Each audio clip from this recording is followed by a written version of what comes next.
கீழ்ப்படிதல் தான். நமக்கு நிறைய செய்தி கேட்டிருப்போம் இல்லைங்களா? கீழ்ப்படி அப்படின்றது என்னவா இருக்கும்?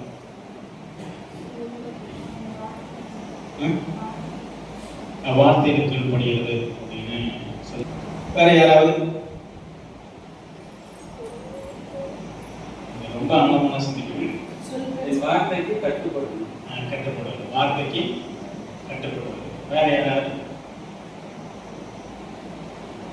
கீழ்ப்படிதல் அப்படின்றது என்ன அப்படின்னா, கீழ்ப்படிதல் என்பது ஒருவரின் செயலை மற்றொருவர் கட்டுப்படுத்துவது அல்லது வழி நடத்துவது.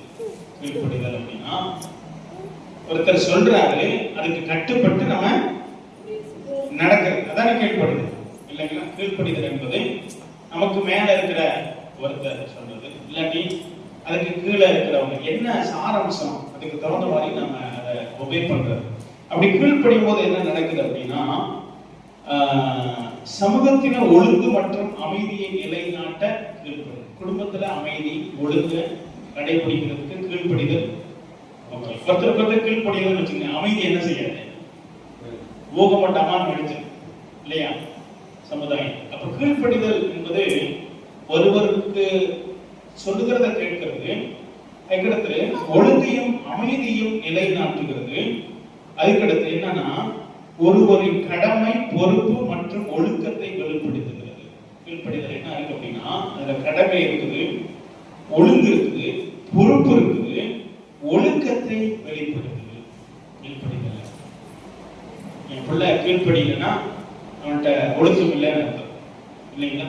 அவன் பொறுப்பு இல்லைன்னு அர்த்தம்.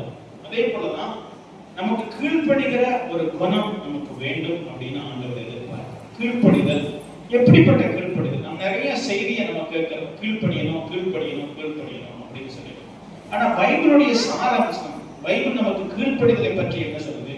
கீழ்ப்படியும் பொழுதுதான் நமக்கு நிறைய நன்மைகளை சுதந்திரித்துக் கொள்கிறோம். அல்லேலூயா. அது தேவாதி தேவனிடத்திலிருந்து நன்மைகள் நிறைய வைத்திருக்கிறார், நிறைய நன்மைகளை வச்சிருக்கிறாரு.